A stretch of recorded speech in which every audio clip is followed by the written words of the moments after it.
Magandang umaga muli mga kapatid, lalo na po yung mga nagsusubaybay sa kanya-kanya mga bahay ngayon o kung saan man po tayo ngayon. Para po sa ating pagninilay, ating pagtutuunan ng pansin ang sinabi ni Jesus sa Ebanghelyo. Sabi niya kasi sa Ebanghelyo ay, ang naghahangad na maglingkod sa akin ay dapat sumunod sa akin. At saan man ako naroon, ay naroon din siya.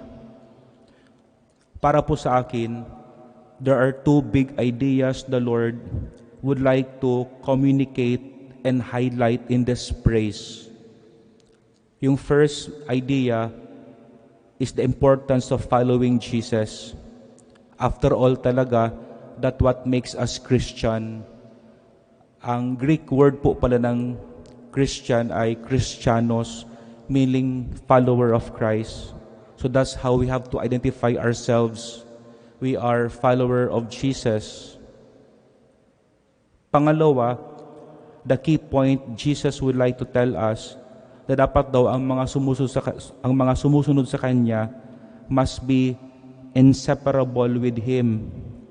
Hindi mapaghihiwalay. Sabi niya, saan man ako naroon, ay naroon din siya.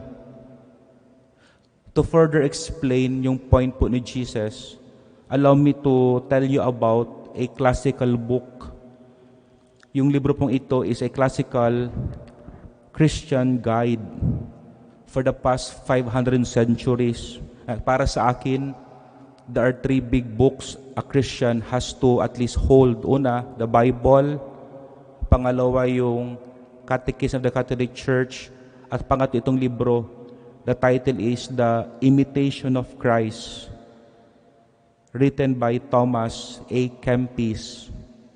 This was released noong 1427. Thomas pala was an Augustinian monk. Ang initial purpose ng libro, he wrote it for his students in the monastery. But after his death, many people was able to discover that book, not only priests but also common people, and found it useful as instruction for daily life. Ang main po ng librong ito ay ganito, how to follow Jesus in everyday life. Ang sagot ay, nothing else but imitation of Jesus. May dalawa pong main point ang libro. If I'm going to summarize the book for you, mayroon siyang dalawang key topics. Una, union. Pangalawa, emptying. Ano yung union? Para kay Thomas A. Kempis, yung goal po ng ating Christian life is to be in loving union with Jesus. Ang Tagalog ng union ay magkaroon tayong iisang loob sa ating Panginoon.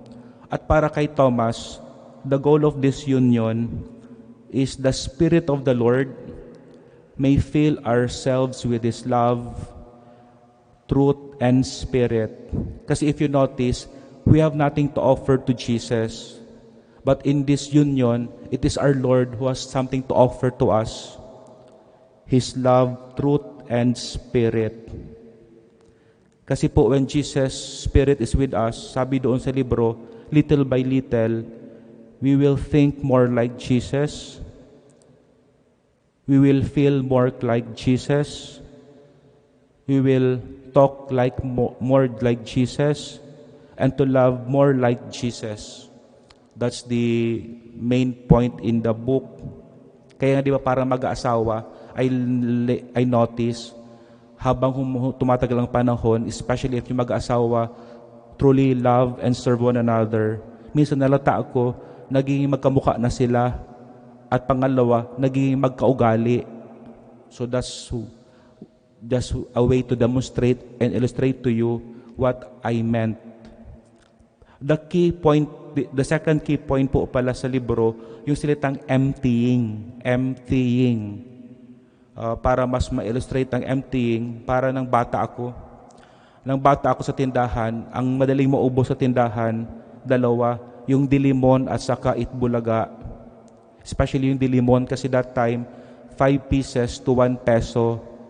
Nalata ko sa umaga, puno pa ang garapon. Pero pag hapon, punta na ako sa tindahan, kalahati na lang ang garapon, laman ng dilimon. Ay, ang bilis mo ubos. O ganun ang emptying. Little by little, may tinatanggal tayo doon sa garapon. And for Thomas A. Kempis, ganun din ang spiritual life. When we follow Jesus, dapat daw, little by little, parang garapon ng dilimon, may tinatagal tayo sa ating sarili. Especially mga bagay na nakakasagabal sa ating relasyon kay Jesus, mga nakapapagpapagibigat. At ang pinakaon dapat natin daw, dahan-dahan tanggalin sa atin, yung tinatawag na yabang o pride. Kasi many times we don't want other people to tell us how we live. How much more with Jesus? Pero alam nyo naman, totoo naman talaga, the teaching of our Lord is not easy to apply and execute. And allow me to introduce to you, among all the people who protested against the teaching of Jesus, someone who protested that the demands of Jesus is too much and seemingly impossible. Yung follow me, be inseparable with me, is a difficult teaching for many. The statement was issued through a novel.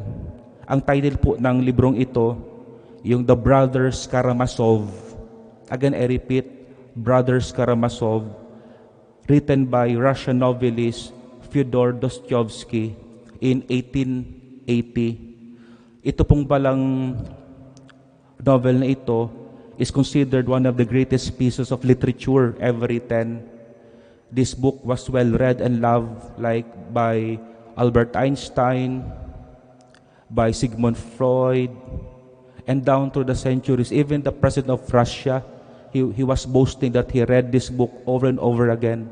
Sabi niya pa nga ni Vladimir Putin, if you are going down to check his book, nung novel na ito, you will see many marks. Ibig sabihin, gusto niya iparating sa atin that this book is very important for us all. Pero may part po doon sa novel na iyon, na yung isang character, kinakausap niya yung kanyang kapatid. So it's a story within a story. Kinakwento ni Ivan doon sa kanyang kapatid, yung kwento ni Jesus with the Grand Inquisitor. Sabi kasi sa kwento doon, Jesus came again. Bumalik na siya sa lupang ibabaw for the second time. Di ba Jesus died, resurrected, went back to the Father. According to Ivan, sa kanyang story, nagkaroon ng second coming si Jesus. But this time, not to Israel, but he went to Spain. Ang kwento doon ni Ivan, Jesus was walking along the street of Spain and then doing the same thing he was doing when he was in Israel, curing the sick, preaching forgiveness, preaching equality, preaching love, justice, and social transformation. Pero alam niyo po, along the way, itong si Jesus, pinadakip at pinakulong ng cardinal or the Grand Inquisitor. That time kasi, very powerful ang Catholic Church sa Spain. Pinakulong si Jesus. Then sa gabi, pinuntahan ng cardinal si Jesus sa kanyang kulungan para i-explain to Jesus why he ordered his arrest. Meron pong dalawang reasons ang cardinal why he allowed Jesus to be put into the cell. First, sabi ng cardinal, your teaching is causing us a lot of disorder to our society and to our church. Kasi alam niyo naman, di ba, ang turo ni Jesus, it's turning outside down all values of the world. Pangalawa, sabi naman ng cardinal, your teachings about truth, love, justice, and forgiveness are just too perfect and pure. The standard you set to us are too idealistic, impossible to follow and live. So that was and Jesus was just very silent when the cardinal was talking to him. Friends, many times in our Christian life, we also choose to be like the Grand Inquisitor or Cardinal. Why? Because we resist and refuse to unite ourselves with Jesus. by dying to ourselves, and instead, pinipili natin, we choose instead that the Spirit of Jesus die in our hearts. Pinapatahimik natin ating mga konsensya at boses ng Diyos sa ating kalooban. Like po the cardinal, he rather choose to have Jesus imprisoned, die again, and not come back to the world. To close his homily, allow me to leave you two challenges. Friends, let us continue to follow our Lord. Imitate Him in love and obedience. Why? Because ang Christianity po kasi, itong Christianity, itong pagiging Katoliko, is not just a way of life, not just a way of lifestyle in the world, but it is first and foremost our way to salvation, to eternal salvation, our way to glory with God for eternity. Merong pagkakamali at nakalimutan ng cardinal, para sa akin, may tatlo siyang nakalimutan. Nakalimutan niya na yung kanyang pinagilingkuran na position as a cardinal is only temporary. At pangalawa, nakalimutan niya rin that he is now more serving the world than Jesus, when in fact, the cardinal should be serving Jesus rather than the world. At nakalimutan ng cardinal na ang kanyang ultimate goal is to be in heaven with the Father. Nakalimutan niya, he became too blind with his position. Parang tuloy sabi ni Christopher Min, yung cardinal, nakainom lang ng isang basong tubig, nalunod na. Ang point lang, nakatikim lang ng power sa lupang ibabaw, nabulag na. At pangalawa, second, allow me to stress to you na if we choose not to imitate Jesus, kung hindi po natin pipiliin kasi si Jesus, it's like saying that we don't want peace, we don't want love, order, justice, and mercy in our lives and society. I believe we want them all badly. But if we need them in our lives, it requires also that we allow Jesus to sit at the throne of our hearts and imitate His ways.